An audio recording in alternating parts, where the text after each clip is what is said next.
Before I take questions, I'd like to wish everyone a Merry Christmas and Happy Holidays. This has been one of the toughest years we ever faced as a nation.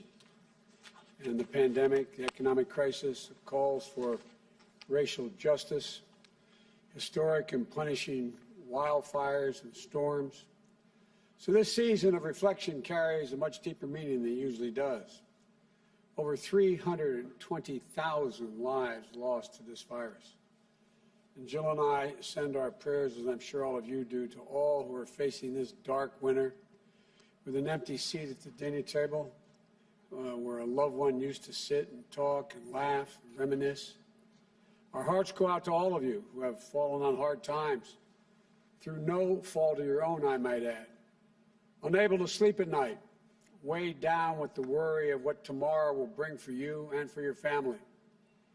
We're especially grateful for the healthcare workers on the front lines, the scientists, the researchers, the clinical trial participants on the front lines of the vaccine who deserve our thanks and who delivered us scientific breakthrough. And for all of you who have deployed family members in the military, we know what it's like. We know what that experience is like, how difficult it can be, especially at this time of the year. Our family knows your sacrifice, and our hearts are always with you. But keep the faith. Throughout this year, we had to forego many of our favorite holiday traditions we have as families, as communities, and as a country. For the Bidens, we usually have 20 to 25 family members over for Christmas dinner. And then the immediate family, 14 of our kids and grandkids and their spouses for coming down the stairs on Christmas morning, but not this year. Like we did over Thanksgiving, we all have to care enough for each other that we have to stay apart just a little bit longer. I know it's hard. We have a long way to go, but we're grateful that we've got the vaccine. And yesterday, in an effort to instill some confidence in the vaccine, I had my shot administered in public, and I got a chance to thank all those nurses and docs at Christiana Hospital for what they've been putting up with and doing for so long. I look forward to the second shot, and I have absolute confidence in the vaccine. But we're in short supply. Taking the vaccine from a vial into the arm of millions of Americans is one of the biggest operational challenges the United States has ever faced. We're 300 million people. And we're going to take many more months for that to happen. In the meantime, this pandemic rages on. Experts say things are going to get worse before they get better, notwithstanding the fact we have the vaccine. As you all know, we're averaging a death rate of close to 3,000 people a day. That means we're going to lose tens of thousands of more lives in the months to come. And the vaccine won't be able to stop that. So we'll still have to remain vigilant. We need everyone to mask up, stay socially distanced, avoid large gatherings, particularly inside. We need to work in a bipartisan way. That's the only way we're going to get through this in tough times. And we have our first hint and glimpse of bipartisanship. I applaud the Congress, their economic relief package that included funding for vaccine distribution, much-needed temporary relief for workers, families, and small businesses. In this election, the American people made it clear they want us to reach across the aisle and work together on matters of national concern to get something done. And I believe that to be the case from the very beginning of my campaign, and I'm happy to see members of Congress heeding that message as well from their own constituents. Leaders in both House and Senate, both parties, deserve credit for making the hard compromises to get this done. But like all compromises, it's far from perfect. But it does provide vital relief at a critical moment. However, as I've said all along, this bill is just the first step, a down payment in addressing the crises, more than one, that we're in. There's a lot more work to do. Early next year, I'm going to put forward to the Congress my plans for what comes next. We'll need more help to fully distribute the vaccine. We're going to need more testing in order to be able to open our schools. We're going to need more funding to help firefighters and police, many of whom are being laid off as I speak. And the same with nurses, risking their lives in the front lines. The same for millions of hurting families who are unable to put food on the table, pay rent or the mortgage. Unemployment's extended for another 10 weeks. It's going to take a lot longer than that. But Congress did its job this week. And I can and I must ask them to do it again next year. But even with the changes in approach I'm going to put in place in late January, people are still going to be getting sick and dying from COVID. One thing I promise you about my leadership during this crisis, I'm going to tell it to you straight. I'm going to tell you the truth. And here's the simple truth. Our darkest days in the battle against COVID are ahead of us, not behind us. So we need to prepare ourselves to steel our spines. As frustrating it is to hear, it's going to take patience, persistence, and determination to beat this virus. There'll be no time to waste in taking the steps we need to turn this crisis around. My administration will start to do its part on our first day in office with masking requirements, a new strategy for testing, accelerated protection, protective gear. And we're going to challenge Congress and the American people to step up immediately as well to do their part. As with the relief bill passed by Congress, is another challenge which my administration will confront on a bipartisan basis.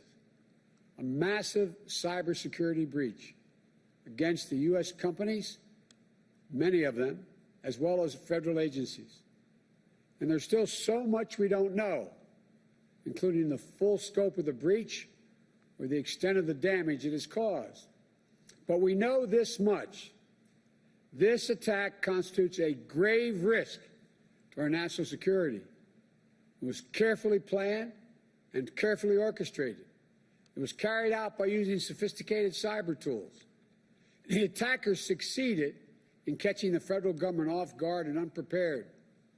Foreign actors have been working this breach since late last year, at least last year, setting the landscape to compromise our systems, scraping up sensitive information from our world-class tech sector and from private businesses and from United States government agencies. The truth is this: the Trump administration failed to prioritize cybersecurity. It did that from eliminating or downgrading cyber coordinators in both the White House and at the State Department, to firing the director of Cyberspace and Infrastructure Security Agency, to President Trump's irrational downplaying of the seriousness of this attack.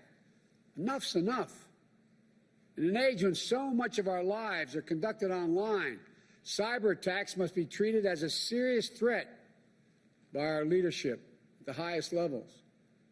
We can't let this go unanswered. That means making clear and publicly who is responsible for the attack and taking meaningful steps to hold them in account. Initial indications, including from Secretary Pompeo, Secretary of State, and Attorney General William Barr, suggest that Russia is responsible for this breach. It certainly fits Russia's long history of reckless, disruptive cyber activities. But the Trump administration needs to make an official attribution. This assault happened on Donald Trump's watch, when he wasn't watching.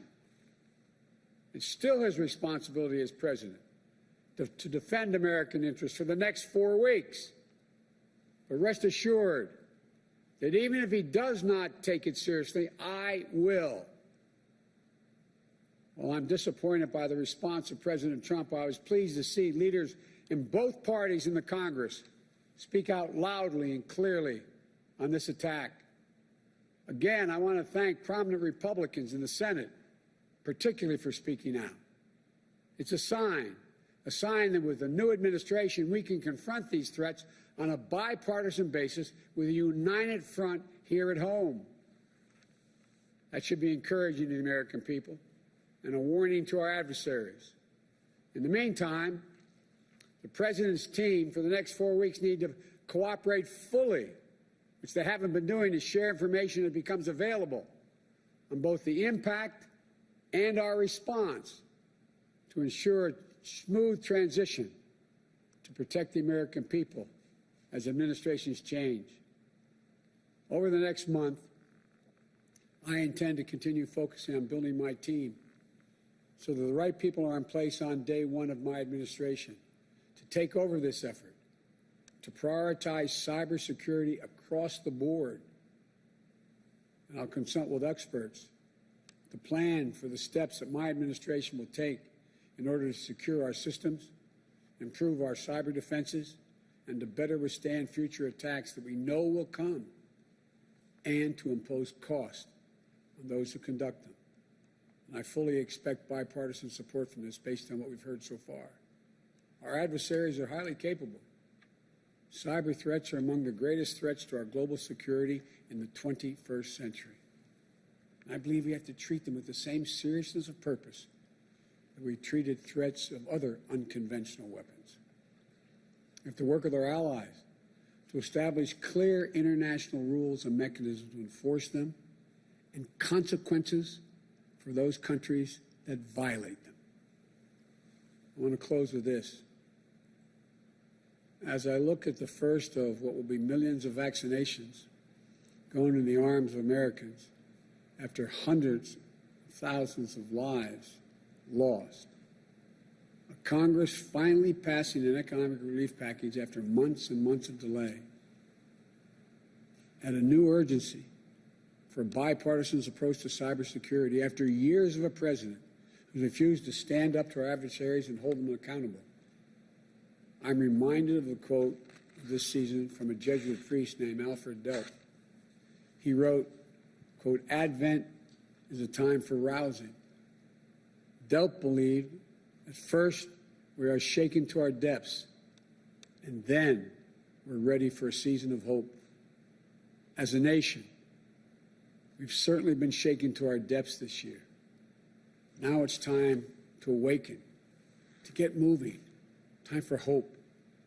We've gotten through tough times before in this nation. We'll get through these difficult times as well. And we'll do it by coming together, by working with one another, by being, you've heard me say many times, but we are at our best, the United States of America. There are certain things that rise way above partisan differences that threaten the United States. There are national security interests that require us to cooperate.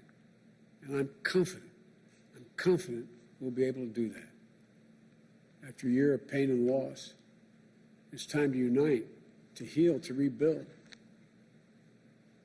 For all those who are suffering right now, who've had enormous loss, and lie awake at night wondering what tomorrow's bring, I'd say, well, God bless you all, and I promise you, we're going to continue to push as hard as we can to finish the job. May God bless you all. May God protect our troops. Merry Christmas and happy holidays to you all. Now I'll be happy to take some questions. Megan, I'll let you tell me who's...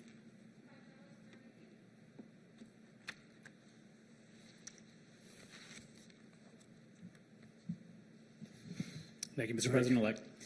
President Obama once referred to this emerging cyber battlefield as the Wild West. President Trump, in commenting on this most recent breach, said the situation was well under control.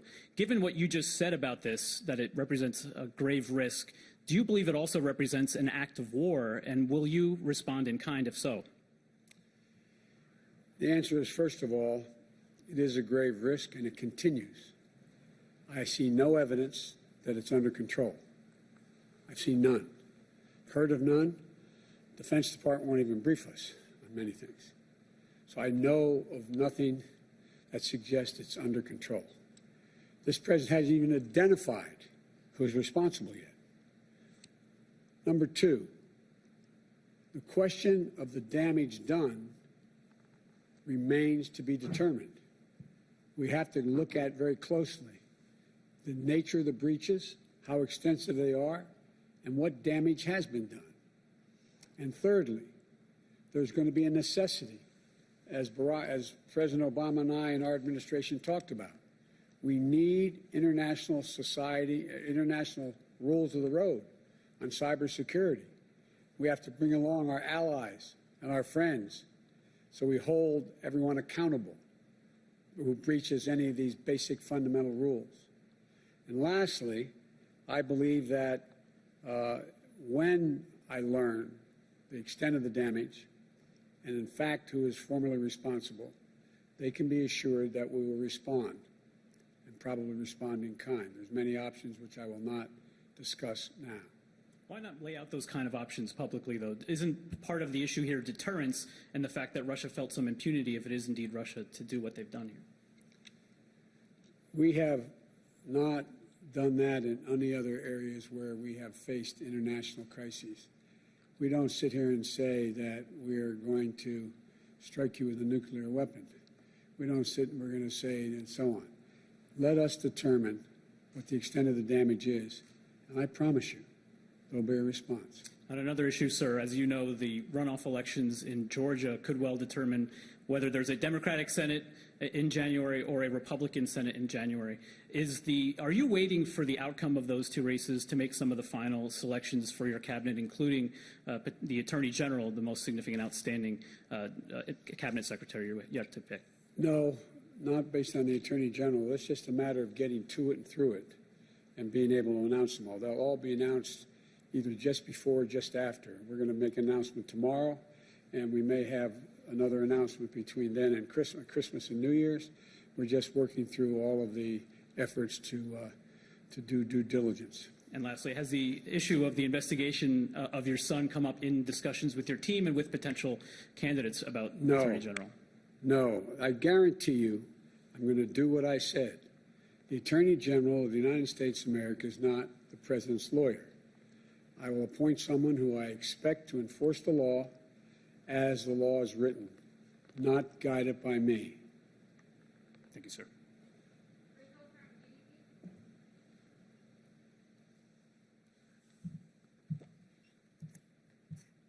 Thank you, Mr. President-elect. There is growing concern today about that new variant of COVID-19 sweeping across the UK. Should the United States right now impose a travel ban on flights coming in from the UK? As you know, there already is one, unrelated to that finding that new strain, number one. And the question is whether or not, at the very least, it only allows Americans coming home to be able to come back to the States, citizens. One of the things I'm waiting to get a response from my COVID team is whether or not we should require testing before they get on an aircraft to fly home, number one. And number two, when they get home, should they quarantine? That's my instinct, but I'm waiting to hear from my experts right now. You talked about how you want to propose a new COVID relief plan when you do take office. Yes. It took more than 6 months for Congress to reach this new deal. Americans are suffering at this moment. How can you assure Americans that relief will come and come soon? You all asked the most interesting questions. Have you ever known anyone in the history of the United States of America that could be president and assure exactly what the Congress is going to do? So I can't assure anything, but I can tell you what I expect. I fully expect on those critical issues that we're facing, number one, being able to get all the work we need done and all the funding to be able to get that vaccine in everyone's arm, and that's 300 million people. We'll get that done because you're going to see that the responsibility has already been recognized by the Republicans and Democrats in the Congress because the constituency is going to demand it, number one. Number two, all those people are out there hurting, lost jobs through no fault of their own. They've extended unemployment for 10 weeks. Simply not sufficient. Necessary to get it done, to get through the holidays, but I predict to you we'll get cooperation and get that done. I've been arguing from the very beginning and told how I love it. It makes me sound so much younger how naive I am about how the Congress works. I think I've been proven right across the board. The things that are left to deal with, from employment to people needing unemployment insurance, to the ability to have access to health care, the ability to get the treatment for free, et cetera, All of that is something that the public is not going to stand for us not doing. And I think with Donald Trump not in the way, that will also enhance the prospect of things getting done. Will your plan include a new round of stimulus checks to the American people? And if Yes. so, for how much? Well, look, that's a negotiating issue, but it will. Yes, it will. And I think, by the way, I think we owe Bernie Sanders and his Republican colleagues thanks for getting not all the stimulus we looked for, 1,200, but getting 600 done. So I think you're seeing that there is a clear understanding that these issues go beyond any ideology. People are desperately hurting, and the Republicans are hurting as badly as Democrats. There are a few people, and I'm not saying they're responsible for any of this, but a few people are doing extremely well in that K-shaped recovery, and they're doing fine, but they still need access to the vaccines. They still need access to making sure that we are able to handle crises in the hospitals, et cetera. So I think they're on the things relating to vaccine distribution, which is going to cost billions more dollars. It's simply going to cost billions more dollars. We need national standards to lay out to help governors determine how they're going to get that vaccine throughout their communities, number one. Number two, we're going to need to take care of those people who, through no fault of their own, are unemployed. They've worked like hell, but they have no job because of the COVID crisis. And thirdly, we're going to have to begin to rebuild the country. We can't wait. We can't wait to rebuild the economy. We're going to have to start doing that now on infrastructure programs and a whole range of other things. I think the sort of the dawn is broken on the vast majority of people. There are still people who don't want to help. There are still people who are insisting my way or the highway. But the vast majority of the members of Congress, I believe, will be able to work out those specific issues that are of national consequence. Thank you, Mr. President. Thank you.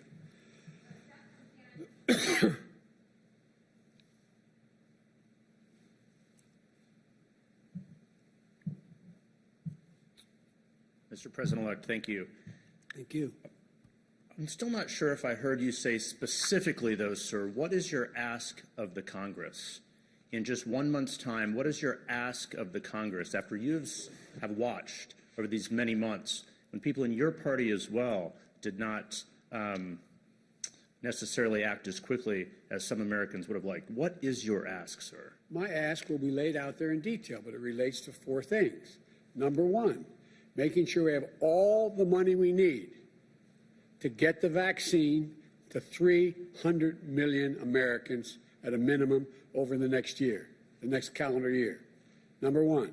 Number two, making sure that all those people who are unemployed through no fault of their own because of the COVID crisis and small businesses and big businesses, et cetera, are shutting down, that they continue to be able to live day to day. They don't engage in food shortages. They're not in a position where they get thrown out of their homes. I would also be asking for a moratorium on being evicted from your homes for failure to pay rent, moratoriums on relating to the issue of whether or not your mortgage are being paid. Thirdly, I think it's critically important we provide all of the PPE as well as the direct payments to small businesses and others to be able to stay open, to be able to keep their people employed. That is something that's going to increase as time moves. And lastly, we're going to need to make sure that we're in a position that we can provide for the opportunity for people to begin to go back to work and get new jobs, developing infrastructure. Given the narrow majorities in the House and Senate, you've watched many administrations come and go. Do you believe that you will have a honeymoon to get things accomplished? I don't think it's a honeymoon at all. I think it's a nightmare that everybody's going through, and they all say it's got to end. It's not a honeymoon. They're not doing me a favor. I'll ask you a rhetorical question I don't expect you to answer, and that is, do you think that Republicans who are losing their businesses, do you think Republican constituents out there who can't pay their mortgage, do you think they're not letting their Republican representatives know they got a problem? Do you think the person who just lost a family member and is worried about losing another one who happens to be a Republican, a staunch Republican, isn't telling his or her Republican senator or state representative, you've got to help, you've got to get something done? Do you think all those people who are making judgments of whether or not my child will be able to go to school and I have to stay home and I can't go to work, therefore I have no income, are all Democrats? I think there's just been a dawning here. And look, you have a different team in town. You have a different team in town. I'm not going to villainize the opposition, but I'm going to stand and say this is what we got to do because they know it. They know it. It's not like I'm saying what we want to do is we want to make sure that we are going to sign a new trade agreement with A, B, or C. This is life and death. That's why I believe we'll get it done. Sir, if I could ask a follow-up to the Attorney General decision. You and President Obama selected Eric Holder on December 1st. Every recent president has selected their Attorney General by this point. What is taking you so long to make this critical decision? And do you believe that this is a time in the post-Trump era where you need someone who is not steeped in politics, who may have a life's work above or beyond politics? The answer is, first of all, we've gone faster than everybody in the total cabinet. So not President Obama and yourself, sir.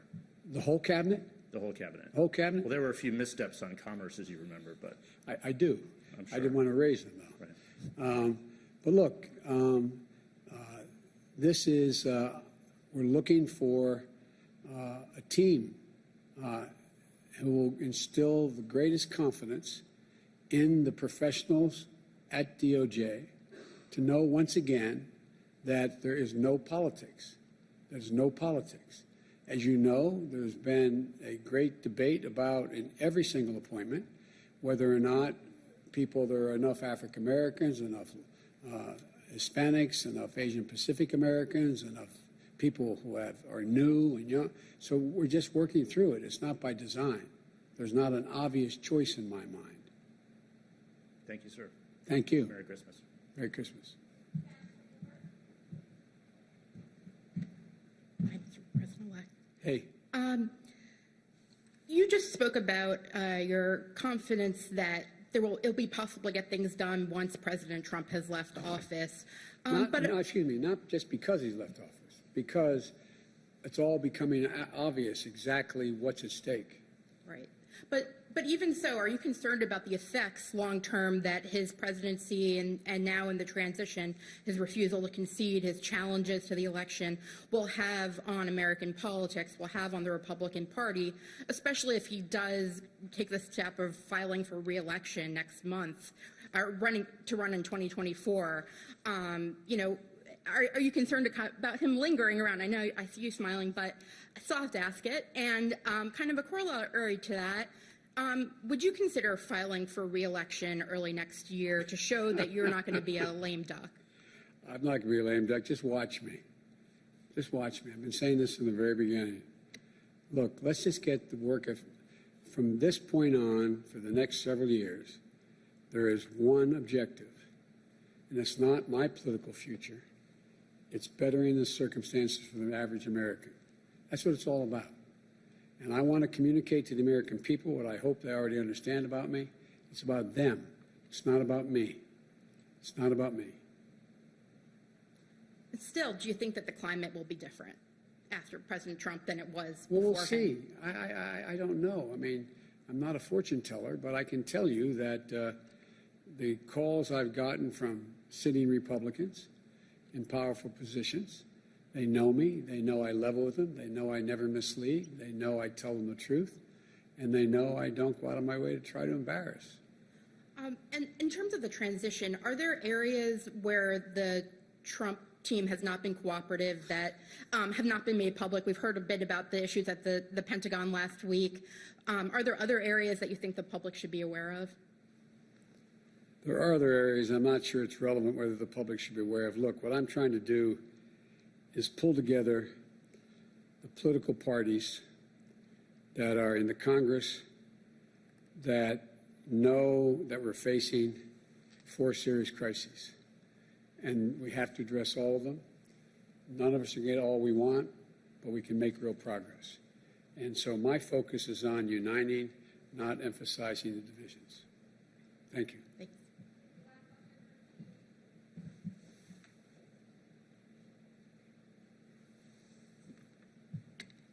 Thank you, Mr. President-elect. Russia, as you said, is suspected of carrying out this massive cyber hack. You said it happened under President Donald Trump's watch, but of course in January 21, it will then, of course, land on your doorstep. My question is, what are the... Let's get something straight. Will land on my doorstep. His failure will land on my doorstep. Yes. Okay. What are the practical implications of overseeing a government where experts say it could take years to know where the hackers went and years to remove them? How can you ensure that the systems will be safe given what experts are saying? I can't ensure, but I can demand, based on the experts both here and among our allies, what is needed to find that out. It may cost literally billions of dollars to secure our cyberspace. It may take a great deal to get it done. First and foremost, it takes people who are knowledgeable and vigilant about what is happening and how it's happening. And so I'm just going to do all that need be done, to determine, A, the extent of the damage, B, the nature of how it occurred, C, what I should be doing internally in terms of my administration to protect against it in the future, and number 4, getting together with our allies to try to set up an international system of what constitutes appropriate behavior in cyberspace and get us all to get to the point where we all hold any other country liable for their breaking out of those basic rules. And just to be clear at the top of that, did you say you couldn't ensure that the systems would be safe when you came into office then? Of course I can. I don't know what the state of them is. They're clearly not safe right now. And then between now and January 20th, the likelihood of my being able to garner all the information, the extent and depth of the violations, exactly how the codes or how it were breached, what was done, is not within my power to do that. But it will be an overwhelming focus for my administration. And my other question is on immigration. Yes. I was just reading about the fact that officials in your transition, Jake Sullivan, Susan Rice, they say you won't be immediately rolling back Trump immigration policies. And I stress immediately. There are some immigration advocates who say, why not roll back the Remain in Mexico policy? Why not roll back the asylum restrictions? What is your timeline for rolling back some of the specific Trump administration immigration policies? We've already started discussing these issues with the President of Mexico and our friends in Latin America. And the timeline is to do it so that we, in fact, make it better, not worse. The last thing we need is to say we're going to stop immediately the access to asylum the way it's being run now and end up with 2 million people on our border. It's a matter of setting up the guardrails so we can move in the direction. I will accomplish what I said I would do. A much more humane policy based on family unification, but it requires getting a lot in place and requires getting the funding to get it in place, including just asylum judges, for example. So it's a matter of it will get done, and it will get done quickly, but it's not going to be able to be done on day one, lift every restriction that exists and find out that and go back to what it was 20 years ago and all of a sudden find out we have a crisis on our hand that complicates what we're trying to do. Would you say to immigration, what would you say to immigration advocates then who say maybe you're possibly dragging your feet too and might take too long? It sounds like you're saying you need to be patient. Look at me. I've never told them anything I haven't done. I'm working with them now. We're dealing with some of those very organizations as we speak, and I will do what I said. It's going to take not day one, it's going to take probably the next 6 months to put that in place. Thank you so much. Thank you. Merry Christmas, everybody. Thank you.